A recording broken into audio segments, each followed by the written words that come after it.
Hi friends, welcome back to my channel. Today I have another bucket of trash to talk to you about. I'll go ahead and leave timestamps down below and I'll start with the one and only makeup product that I have. I'm not gonna lie, this is not the most exciting makeup product that I've used up, but I do have my L'Oreal Voluminous Lash Paradise Primer. This, as you guys probably can recall, was like one of my holy grail lash primer mascaras that I had ever used, but it has been usurped by the Milani, the violet one. This I thought used to coat my lashes really well, but that Milani one does it even better, and it gives me that length and volume that I absolutely love. I am trying to work on the other L'Oreal one that I have because I bought I think I bought a 2-pack of these with a coupon at CVS, so I have finished this one off. I will use that other one up, and then I'm probably just gonna go right to the Milani one, which this is kind of like what I like about makeup and why I'll never probably stop testing different makeup, because I thought like this was the top of the line, could get no better, and then I found something even better. So while I did enjoy this for a prolonged period of time, I really feel like the priming mascara world has really expanded, especially at the drugstore level, and so that Milani one is now the best one that I'd recommend. I have some impress nails that I have used up. The first ones are called Yeah Boy. They're these gray, silver, white marble nails. I really am a sucker for the white marble. They have this pattern, slightly different. The marble has like a metallic gold strip somewhere on it. I do have those as well. I really was surprised to pull these out in the summer because they're not the most bright and vibrant nails, but I really enjoyed them. I think they're really, really pretty, and I would totally buy them again. The other two ones that I have are from the Alice and Olivia by Stacey Bendit collaboration. I don't know who that is, but I liked a lot of the nails in the collaboration. The first ones that I had were Boss Babe. These were nails that had both polka dots and stripes. All I have left is a striped one to show you. I got a lot of compliments on these when I wore them. I don't know if just because they were different or it was mixed patterns and that was a bit more eye-catching, but I enjoyed these. They are something that I probably would only have worn in the summer because they are a little bit louder than my typical nails, but I did like them. The other ones are the ones that I'm currently wearing, which are Always Right. I have never seen like an all silver or all like glitter type of nail before, and what's interesting about these is they also have an accent. You can see it here that has some like diamonds on it. I like these in theory. I don't like these in actuality. I do realize and know that their glitter nails are a little bit thicker than their typical impress nails. It doesn't bother me that much. But what bothers me is that the top of the nail isn't entirely smooth. It's almost like the glitter sort of pierced through whatever final top coat they put on these, which normally makes their nails really smooth. And so the glitter catches on stuff and it's a little bit scratchy. So for that reason, I'm not going to wear a second set of these. Once these pop off my fingers, I'm just gonna be done with them. So now that I know that, if I do see an all glitter collection like this, I probably wouldn't purchase them, but they were really eye-catching at first. All right, we're gonna move into my largest category, which is just like bathroom head to toe products. The first thing that I have is the First Aid Beauty Skin Rescue Deep Cleanser with Red Clay. You guys know, maybe you know, I've been on this kick where I've been trying to use better quality ingredients in my skincare in particular. I've been following and watching a lot more skincare content this year, and I've been learning that a lot of the skincare I use, which isn't that surprising to me because I know it's probably not great brands, is not great in ingredient quality. So I was out of face wash and I was looking to get something. I knew First Aid Beauty was a decent brand. I've had this before and I liked it, but it's not super inexpensive. Many of you guys, when I last talked about this, told me to check out Derma E, and I have since purchased, I think I purchased a face wash and a couple of moisturizing products that I am currently starting to use. So if those work for me, I probably wouldn't purchase this again because I've only had this since February and I used it up probably like, I don't know, 3 weeks ago. It's been a while since I filmed the trash talk. So that's not super longevity. And I've also found that this stuff is thick. It's not a big deal when I wash my face in the shower, which I do once a day. It's fine in there because I can rinse it off really easily, but when I was using it just at my vanity, it was a lot harder to wash off in the sink because it is a thicker type of cleanser. I'm pretty sure you can wear this as a mask, which I think is a weird claim and probably is the driving force for why it's on the thicker side. But I mean, I do like this. I just am not sold on wanting to get it again right away. Oh, I've also got this number 7 Protect and Perfect Intense Advanced Serum. Okay, so for Christmas, Ben gave me a number 7 like box, which had a bunch of number 7 products. I think it had almost everything that they sell for this line. He picked it up when he was in the London airport traveling from Norway for work. And I know that this is based out of the UK, and that kit was a really decent price point compared to what a smaller version of that kit in the US would cost. But I feel like this just isn't a great product. It basically felt like I was putting on a silicone primer. That's how this felt. It didn't break my skin out, and it lasted longer than I thought I did. I pulled this out on April 6th, and I really was using it up until like a week ago, which was nice, but I just didn't feel like it was the greatest primer texture-wise, and it didn't really do much to my skin. I've got this Flamingo Foaming Shave Gel. So I was hooked onto Flamingo because they had a ingrown hair cream, which I suffer from and definitely wanted to try out. So I purchased from them like a little kit that had that. It had a razor with 2 blades in it, like 2 cartridges, and then it had this. It's fine. I am not a big fan of this type of shaving cream packaging. I just feel like I blow through it really fast compared to Whip Soap from Fortune Cookie Soap. So I used it. I wouldn't repurchase it. Then I've got this Fortune Cookie Soap Love Potion Foaming Sugar Scrub. I blew through this. I'm not that surprised. It's only 4.6 ounces. It basically was 3 scrubs for me. I will say though, I love the scent of this. It is very much of a, I want to say lilac based flower scent. It's beautiful. I'm just bummed that I went through it so quickly, and so for that reason I wouldn't repurchase it. I did recently pick up, I didn't show it because it was just a one-off thing I found at Target, a Tree Hut scrub, and those things are really big. So I'm curious to see how many uses they get out of that, because I'm pretty sure that retails for as much as this one did. I have my Holy Grail eye cream. I have the Believe in Truth Moisturizing Eye Balm. I know that there is some belief out there that you don't need eye cream, but for this girl who has the driest under eye area I think possible, it does make a difference for me. I finished this off. It has come in and out of stock at Sephora. It was not in stock when the VIB sale happened. So I purchased one from Peter Thomas Roth, I think is the one I got. I haven't used it yet because I've been trying to use the number 7 eye creams that I have that I pulled out one winter and they were not moisturizing enough. So far, those are doing okay for this time of year because it is really muggy where I live in the New England area. So I think I can get by without it, but I will definitely repurchase this probably come the fall. I have, again, from Fortune Cookie Soap, the Blue Zone Aloe Me Whipped Cream. I really like these because the way the product works is you have cream on 2 sides of it and you have an aloe strip in the middle. I'm not gonna lie, I just mix it because I don't have time to be pulling from different sides of the packaging, so I mix it all together. I have been finding, unusually so for this summer, my skin is a lot drier than normal. I think it might be because I'm spending more time in the sun than I normally do. It's just sort of been, we've had really, really nice days in June, which we don't always. And so even though I'm putting a ton of sunscreen on my body, I still feel like being out in the sun, walking the beach a lot is really starting to dry my skin out more than I'm accustomed to, and I just am like going to the pool and staying indoors. So I've been using this at night. I flew through this. I actually am trying to find more cream products in my collection because even though I desperately want to use up lotions, I'm finding that at night, if I just apply a regular body lotion, come the morning, my skin's a little bit itchy, and I'm not always showering in the morning. I sometimes shower again that night, so a full 24 hours later is too long for my skin to go. So I really liked this. The scent of this was very much to me ringing true to the white tea and ginger scent from Bath & Body Works, which I liked, but the one thing about this, I don't know if it was just me, but when I would rub this in, I'd have to really, really rub it. Otherwise, it would leave like a blue tint on my skin.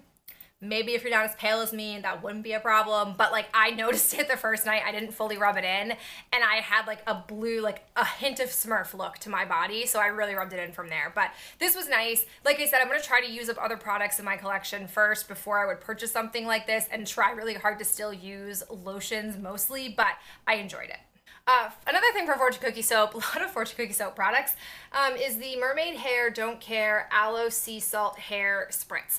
This I got in one of their Get What You Get mystery bags for $10. This isn't my favorite. It doesn't hold my curl super well, and it is very intensely scented. I think if I didn't have to apply as much as I do, the scent wouldn't be that big of a deal, but it's really, really intense, and it just doesn't hold my hair super well. So basically on days where I didn't care if my hair frizzed out, I just wanted it to have some semblance of structure, I would apply this, but it is not a go-to. I wouldn't buy it. I've got a bar soap. It's the Herbivore Pink Clay Soap Bar. This again was in that trio of products that Ben purchased me from Herbivore. I already used the face mist. This is fine. It's a bar soap, nothing super special. I wouldn't shell out big bucks for bar soap personally. I have this Blackhead Steam Pour Pack from Cowlion. I'm probably saying that wrong. This was something I got in like a Sephora Favorites skincare set when I was buying those. This is okay. What I don't like about products packaged this way, Sephora had a whole line of overnight masks like this. I don't know if they still do. You open this up and it's very clearly not a single use amount of product in here, but the way it's packaged, it's designed to be single use. So I got like 2.5 uses out of this, but I didn't like that I basically had air that was coming into it, and I didn't feel like it was that great of a product. I don't know. I just wasn't sold on this. I am trying to finish up another one of these that I have, but truthfully going forward, I'm going to pay really close attention to packaging. I don't really buy those Sephora Favorite things anymore, but if I were to see skincare package like this again, I definitely wouldn't buy it for that reason alone. I have another hair product. It's the Garnier Fructis Buttercream Leave-In Treatment. I've had this for literally years. Basically, how I've been using this is I used to use, I don't remember exactly what it was called because at this point it was like 4 years ago. I used to use like an anti-frizz cream in my hair when I was trying to scrunch it, and basically it would help sort of stop the top part of my hair where I don't spray, because you guys see I basically pin it down. I don't spray and curl the top parts of my hair, so they tend to get a little bit frizzy and they might like poof out if there's so much humidity in the air. So I was using that cream to help combat that, and it worked beautifully. Then Garnier discontinued it. Don't know why, and I'm pretty sure this is what they used to replace it with.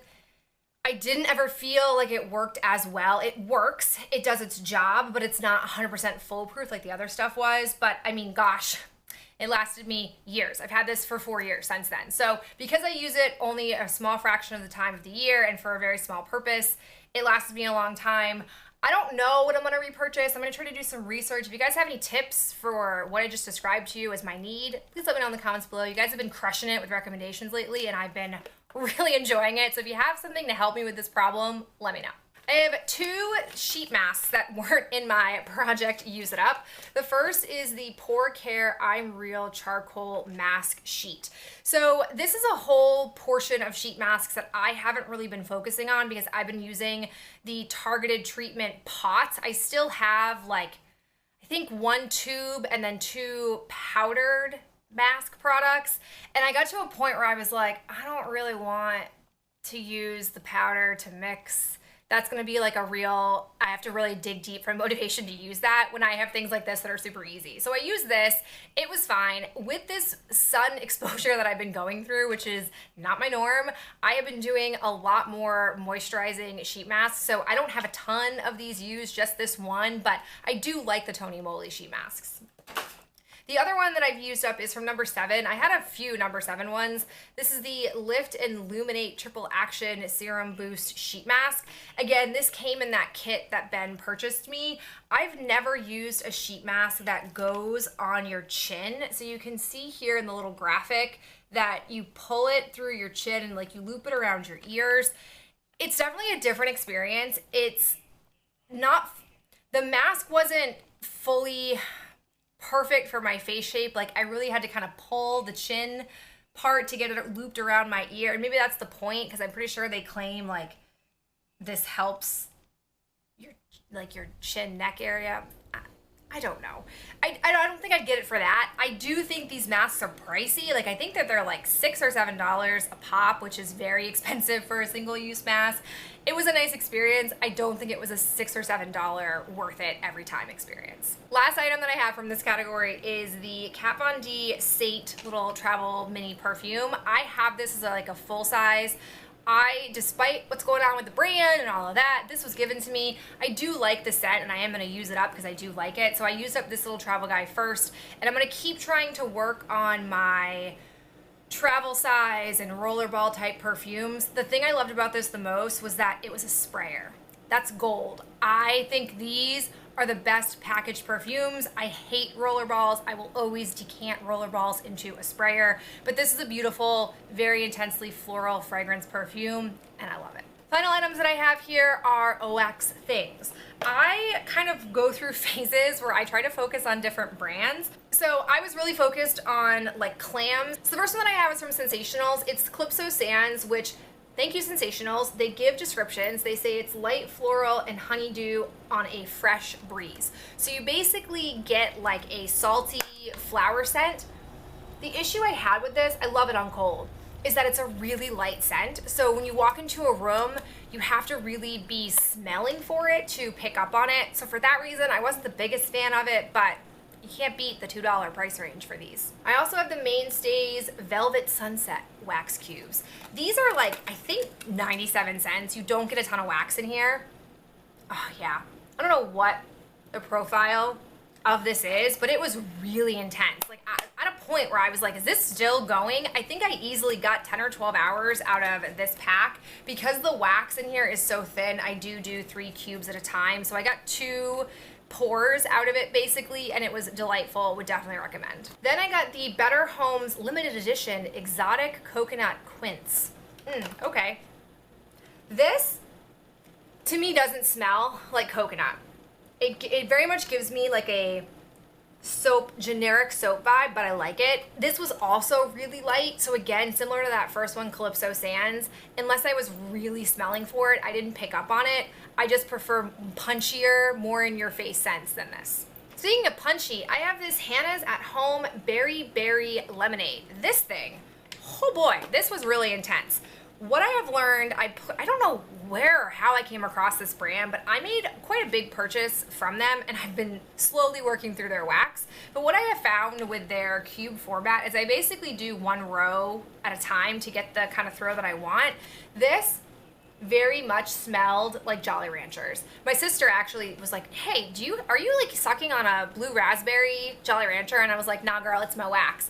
I definitely got sick of it by the end because it's really strong and it throws for a really long time. This is like arguably the best performing Hannah's at Home wax I've had. Most of the wax in my experience wasn't the greatest at scent longevity. Like it starts off really strong and then dies really fast. This was arguably like a 15-hour pack right here. A lot of scent coming off of this. Rounding off my like clams that I finished off, I've got the Bathing Garden, the Golden Egg. There was like I think it was an Easter collection that she came out with that I jumped on. It was the last Bathing Garden order I placed. This I really liked. This to me reminded me a lot of Rose Jam from Lush. Not exact scent dupe for dupe, but it gave me very similar vibes. I really liked it, and her wax is just gorgeous. I won't lie, I'm not the biggest fan of glitter in wax, because one, I don't really look at the wax when it's melted. It's not my thing, and it's kind of a pain in the butt to get all of the glitter out when you hot dump like I do. So I don't love that, but it's beautiful otherwise, and it gives you really intense scent longevity. I mean, really, my top ones are Super Tarts, Rainbow Melts, Dessa's Homespun Scents, and the Bathing Garden. Like, they are knockout, never gonna do you wrong type of wax. I do have some little scent shots here that I used up. I've got Rainbow Melts Burial Ground. This came in I think it was a Halloween collection. It's moist soil, fresh flowers, and raindrops. I very much remember when I smelled this in that sampler that this was definitely not a fall scent to me. I really enjoyed it. That flower scent is the most intense out of all of the ones that are in here. It was great. I cut it in halves, got a lot of use out of it. It really filled my house and made me feel like I was like living in a garden for a couple of days, which was nice. Then I've got two from Dessa's Homespun Scents. I have a Berry Coconut Zinger. This was okay.